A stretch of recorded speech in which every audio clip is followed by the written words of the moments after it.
कानपुर स्थित छत्रपति शाहू महाराज विश्वविद्यालय में हैप्पीनेस सेंटर के उद्घाटन पर आए मुख्य अतिथि पद्म विभूषण राम भद्राचार्य महाराज ने एक ऐसी बात कह दी जिससे भारत ही नहीं विश्व के तमाम बौद्ध देश नाराज हो सकते हैं।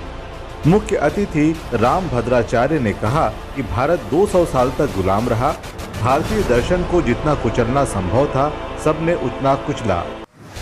मोदी जी भी समझ नहीं पाए कि महात्मा बुद्ध ने भारत का कितना नुकसान किया है।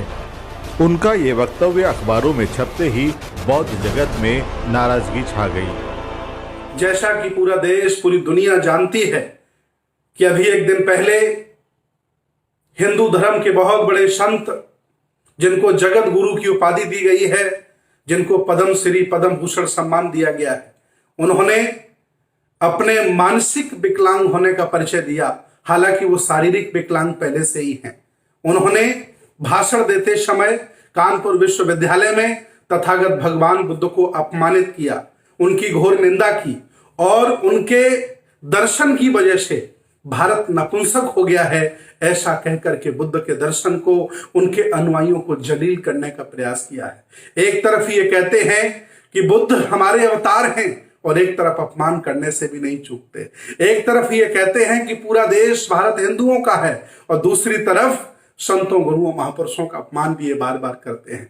बाबा जी, आपने अपनी ऐतिहासिक परिचय कराया है और आपने जो भी बोला है, इससे आपकी मानसिकता, आपकी सोच और आपकी बुद्धिमत्ता झलकती है। आपने करोड़ों बौद्धों का, करोड़ों बुद्ध के अनुयायियों का अपमान किया है। मैं अपील करता हूं एज ए बौद्ध भिक्षु होने के नाते कि आप 2 दिन में सामूहिक देश भारत के बौद्धों से माफी मांगिए, नहीं तो हम लोग प्रत्येक थाने में आपके खिलाफ FIR कराएंगे। प्रत्येक डिस्ट्रिक्ट लेवल पर राष्ट्रपति को संबोधित करते हुए ज्ञापन देंगे और जगह जगह आपके पुतले फुकवाएंगे, क्योंकि आप इसी के लायक हैं। हालांकि पूरी दुनिया जानती है कि तुम्हारी संस्कृति क्या, तुम्हारा दर्शन क्या है, तुम्हारा धंधा क्या है। तुमने अंधविश्वास के नाम पर, पाखंडवाद के नाम पर, लोगों को मूर्ख बनाने के नाम पर, ईश्वर के नाम पर बड़ी बड़ी जो दुकानें चला के रखी हुई हैं, उन दुकानों पर ताला लगता है बुद्ध की वजह से, इसलिए आपको बुद्ध अच्छे नहीं लगते हैं। लेकिन जो अपमान आपने किया, ये धर्मनिरपेक्ष भारत है। यहां सभी धर्मों को, सभी संतों, गुरुओं को मान सम्मान से रहने का अधिकार है। आपने जो कुछ किया है बहुत गलत किया है। स्वामी जी, मेरी अपील है, मैं 3 बार ट्राई कर चुका हूं आपके मोबाइल नंबर।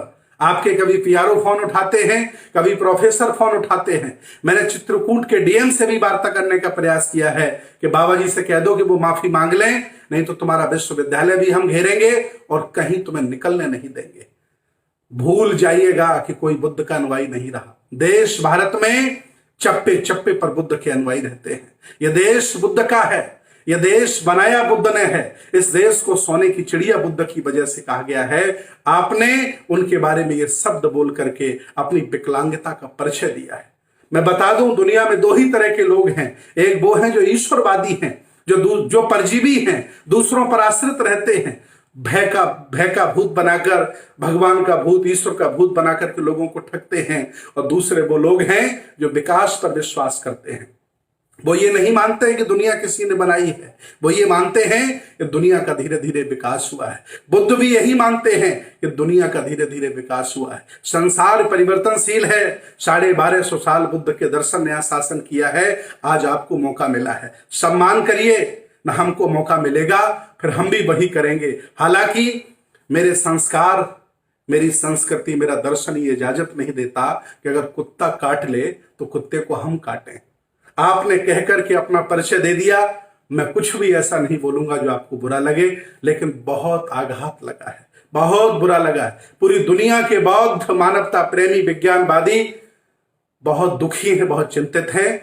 शर्म अगर आ रही हो तुम्हें और तुम्हारे लोगों को तो माफी मांग लीजिए, कार्रवाई रोक दी जाएगी। सवाल ये है कि बुद्ध के देश में शिक्षा के केंद्र के किसी सेंटर का उद्घाटन करने पहुंचे अतिथि इस प्रकार की बात आखिर कैसे कह सकते हैं।